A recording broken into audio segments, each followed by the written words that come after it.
Hello again, welcome back to Unit 3. We're going to proceed now with Lesson 4. We're going to discuss the next element that we'll really need to understand in working with macroeconomics and business cycle theory in general, but it's also a concept that you'll find of practical relevance, I think, in your own personal life and just assessing what's going on in the economy, and this is inflation. Start with a basic definition. Okay. Textbook's going to tell you that inflation is defined as an increase in the general level of prices in the economy. That's a good definition. That's not wrong, but I think it's a little incomplete. I want to round out our discussion of inflation by thinking about what causes it. Okay, so what I'm going to tell you is inflation is a decline in the value of money over time, okay? And that will cause an increase in the general level of prices. Okay, but actually the price increase is more of an effect. And think through the logic here. It's pretty straightforward. Every dollar becomes less valuable. Okay, money is losing value over time. That's what inflation is. It therefore will take more dollars to buy any particular good. Okay. And the best way I have to illustrate this is just to take you on a really brief historical tour of the U.S. dollar. Okay. And actually, what I do in class is a fun activity where I'll put these different dollars up on a table. And I won't tell the students what they are, I'll just let them come and look at them. And the challenge is this: if I owed you $1, which one would you take? Okay. Invariably, more than half of the students will select the paper dollar. I always get my last laugh in when I reveal that the gold dollar, that was produced from the 1830s up to the 1880s, it was in legal circulation up until the 1930s, actually has a current gold value of more than $80. So if you would have picked that gold $1 piece, you would be ahead roughly $79. Okay. The silver dollar, which existed alongside the gold dollar and actually lasted quite a bit longer in common circulation up actually until the 1960s, has a silver value in terms of the current dollar of $24. So if you pick the silver dollar, you'll still be quite a bit ahead. And finally, the paper dollar as we know it, and I'm specifically talking about the Federal Reserve note for the $1 bill, has only been around since 1963. And of course that doesn't have any commodity value. It's made out of paper. It's only worth its face value, so you can buy $1's worth of goods with it, but that's it. In terms of thinking about inflation, notice this, and this is the main lesson I want to draw here. Starting way back here, back in the 1800s, okay, and then going forward through time to the late 1800s up to the 1960s, and then from the 1960s until now. Okay, so we're starting way back in time and we're coming forward in time. What's happening to the value of the dollar? It's going from 80 to 24 to 1. Okay. The value of the US dollar has declined over time. This is exactly what we mean when we talk about inflation. Okay, and this is the best, I think this is kind of the most hands-on way you can think about what inflation means. Here's a great monetary economist, Milton Friedman. He's a well-known scholar on this topic, and he has this famous quote when it comes to, well, okay, what's causing inflation? Friedman says inflation is always and everywhere a monetary phenomenon. What does he mean by this? Well, something is happening to the money. Okay. Money is changing, money is losing value. Therefore, as money loses value, it takes more units of money, it takes more dollars to buy any particular good. Value of money is shrinking, in other words. And you can really understand that again when you think back over time. What's happening with money? Well, we're replacing a more valuable form of money, gold or silver, with a less valuable, a cheaper form of money like paper. Okay. Let's think about it in basic supply and demand terms. Draw a familiar supply and demand graph here where we've got, now instead of a good in general, you know, if we've looked at gasoline before, we've looked at milk. Well, in this time we're going to look at money itself. And I've got quantity of money on the horizontal. I've got, instead of price, you notice I have something a little different. It's called the purchasing power of money. That's what PPM stands for. In fact, I'll fill that in for you. This is the purchasing power, or the unit value of money in terms of what you can buy with it. And let's add in a familiar downward sloping demand for money curve and a familiar upward sloping supply or marginal cost curve. And what we see is that the equilibrium quantity and purchasing power of money, as we're familiar with by now, is determined at the intersection of demand and supply. What's happening with inflation? Well, it's simply this. We're going to see a decline in purchasing power. What's causing it? It's a monetary phenomenon. It's happening to the money itself. to the money supply itself. And it's quite simply this: the money supply is going to grow, and the money supply eclipses the demand. Now as the supply grows, the demand can grow as well, so we could actually envision the demand curve shifting out a little bit like this. I'll label that demand 2, but you notice here supply 2 has shifted even more. So what's going to happen? Well, the new equilibrium unit value of money is going to be down at this lower level. Money losing value over time, that's inflation. Okay, you can see there's the lower purchasing power. Okay, so it's pretty straightforward to apply our basic supply and demand concept to understand inflation is a monetary phenomenon. It means the supply of money is growing faster than the demand for money, and hence money is losing value. Now that's all well and good, but what we want to do is actually track inflation. We want to actually measure the effect of inflation in reducing the value of the dollar over time. We can't observe the purchasing power of money directly. What we can observe is the price of all goods and services. So actually the way we'll do this, and let me add one thing to the supply and demand diagram, is we have a price level over here. Okay. The purchasing power of money is high here, and then it falls like this, and it's low down here. Okay. And if the supply of money really increased like this, supply 3, the purchasing power would decline way down here like this. Okay. What's happening though, again, remember, when money loses value, that means the price of goods is getting more expensive. That's what this is. PL is the price level of all goods. Okay. So when the purchasing power of money is low, the price of goods is high. And vice versa, when the purchasing power of money is high, the price of goods is low. Okay. So we can observe purchasing power itself because there are as many prices of money as there are goods in the economy. Money trades against all goods. Okay. And the purchasing power, again, is in terms of the, quote, price of money in terms of goods. Well, again, there's as many prices for money as there are goods. Okay, money could be maybe the price of money rather could be maybe 10 pencils. You know, you buy a pack of pencils for $1, so the price of money could be 10 pencils. The price of money could be 1/20,000th of a brand new car. It could be 1/100,000th of a new house, so on and so forth. Okay, so we can't put a number on this, but we can look at the price of all goods in general, and we can aggregate them into one number. We can aggregate that into one number, and because we know that the purchasing power is the inverse of the price level, that'll allow us to indirectly track the purchasing power, and we can make a definitive statement.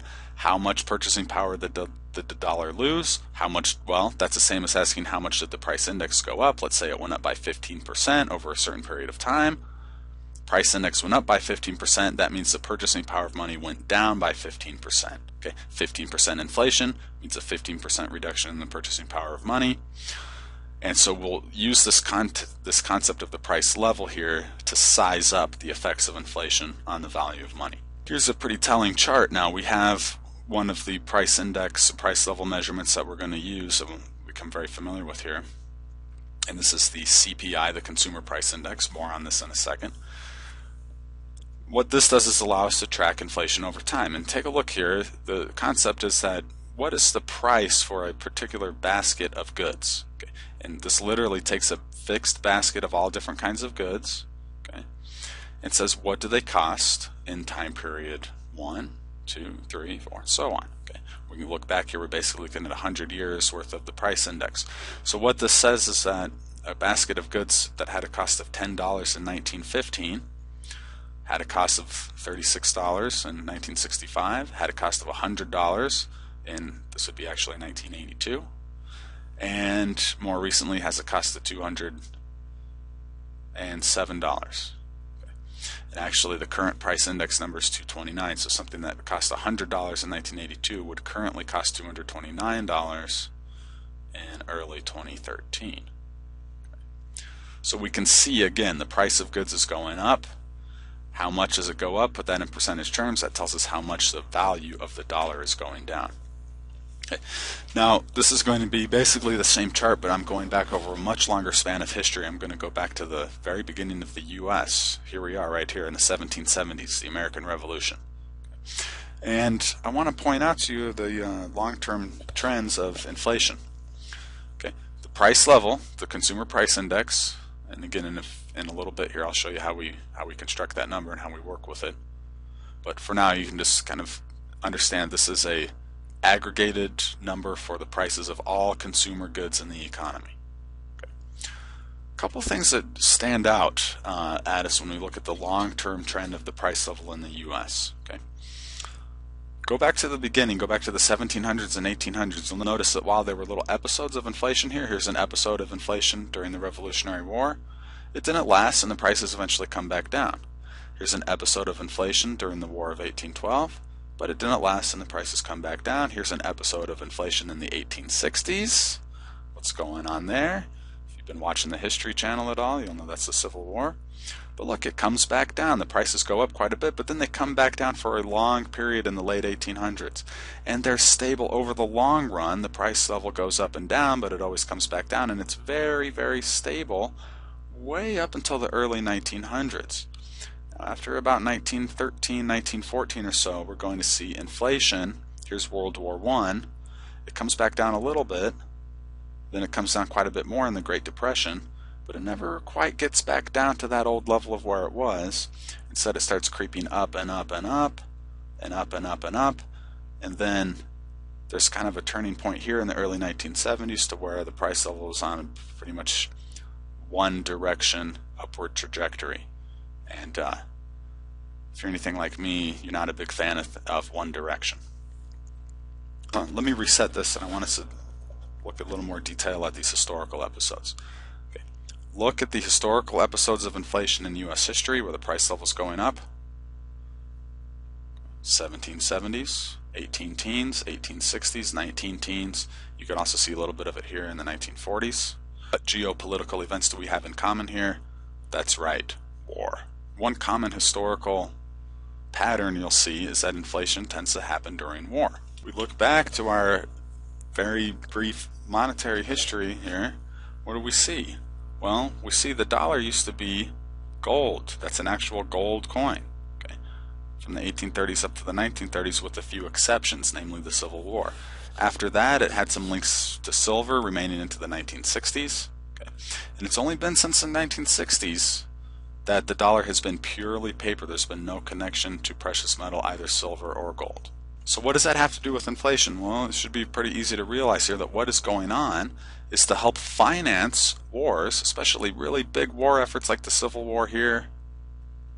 Here we have the Civil War from 1861 to 1865, and World War II is a massive mobilization effort in the U.S. from 1941 to 1945. Governments need a lot of money. Governments will increase their taxes. They will increase their borrowing. There are limits to those things. What we're going to see is the governments resort to printing money to finance war. Okay, so what they're going to do is temporarily abandon the gold or silver dollar, and they're going to switch over to a paper dollar, which they can much more readily expand. This is exactly what we'll see here in the 1770s in the Revolutionary War. Infamous continental currency, printed up by the Continental Congress, which was the embryonic government of the United States fighting against Great Britain in the Revolution. They printed something like 240 million worth of this currency. The initial money supply was something like $15 million. So 240 million added to an initial money supply of $15 million. Well, you can see how that's naturally going to create a lot of inflation. After the war, of course, we can get rid of this stuff, go back to gold and silver. In fact, the inflation was so bad that the Founding Fathers put it into the Constitution, several provisions that eliminated the ability of states and the Congress to issue paper money, and said only gold and silver can be used as legal tender in the payment of debts. Likewise, in the Civil War, we have the government itself issuing pure paper money that's not connected to gold or silver. Okay, we have a temporary suspension of the gold dollar and the issuance of what's called greenbacks. The government issued something over $400 million worth of this currency to help finance the war, and this was on top of an initial money supply before the Civil War in the U.S. of something $500 to $700 million. Okay. So we have something that almost a doubling, or maybe more than a 50% increase at the minimum in the money supply. And not surprisingly, what do we see? Well, we see the price level is essentially going to double over the course of the Civil War. Notice just very quickly here one crucial aspect to get people to accept paper money when they had been on a gold system, and gold reliably holds its value, is that you have to make it legal tender.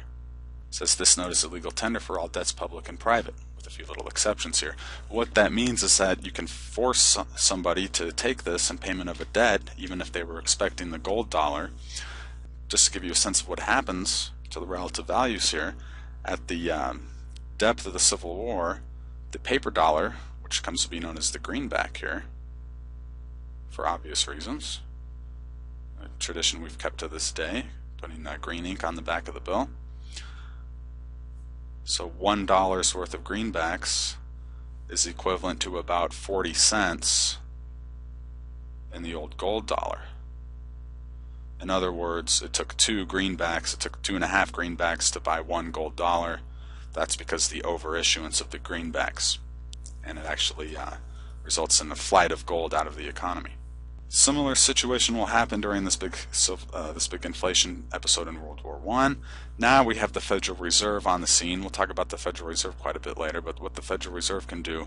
Now, and this is not a strict abandonment of the gold dollar, but the Federal Reserve will allow the money supply to expand greatly by the issuance of what's known as Federal Reserve notes. Okay. And I don't have time to get into the full history here, but this is essentially what's going on. The Federal Reserve is expanding, actually not just the notes themselves, either the Federal Reserve is expanding what's known as bank credit, and in certain cases that'll involve actually issuing notes, in most cases it won't. But basically we have the beginnings of a transition away from gold and towards more and more a paper money type system. Okay. And the final aspect of this, there's a lot of interesting monetary history between the formation of the Federal Reserve here in 1914 and the final abandonment of the gold standard in 1971.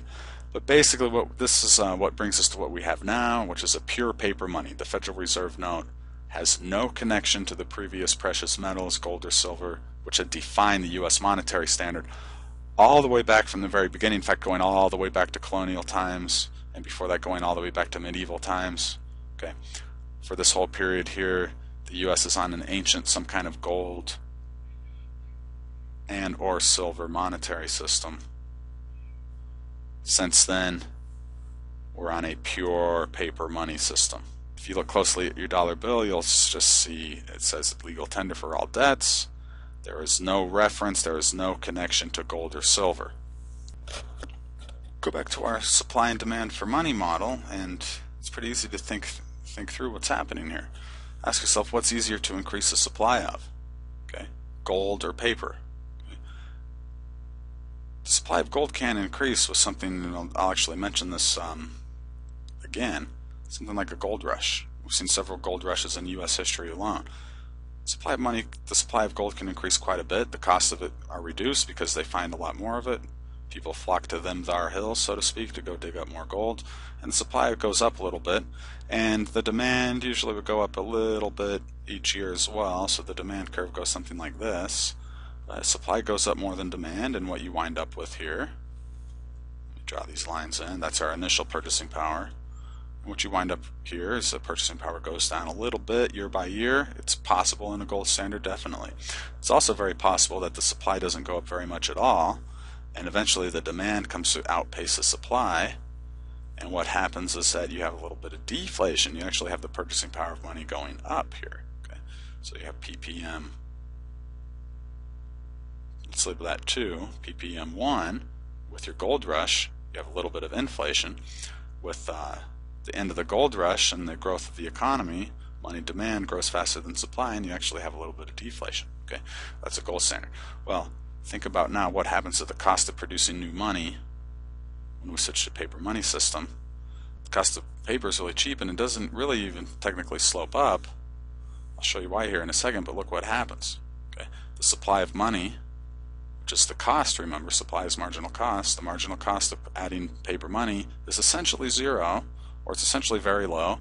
So what that means is the purchasing power of money can fall tremendously when you switch from a gold to a paper money system. I'll go ahead and say that the marginal cost of adding money in a paper money system is 0. Here's why. Imagine this is your $1 bill. Switch to a paper money system. Notice you don't even technically need to add new money. You don't even have to print new bills to increase the money supply. All I need to do, add a 0. Look, we've expanded the money supply by 10, by 100. Uh-oh, I've run out of space on the edge of the page here. No problem. Watch this. All I need to do, maybe put an exponent. Let's say 100 to the 10th power. Okay, that's a little ridiculous, I know. That would be, let's see, 100 plus 10 zeros.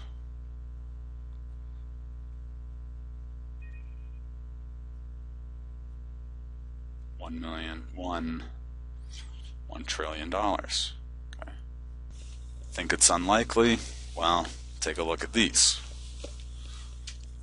Here you have actual banknotes from actual high inflation episodes, right?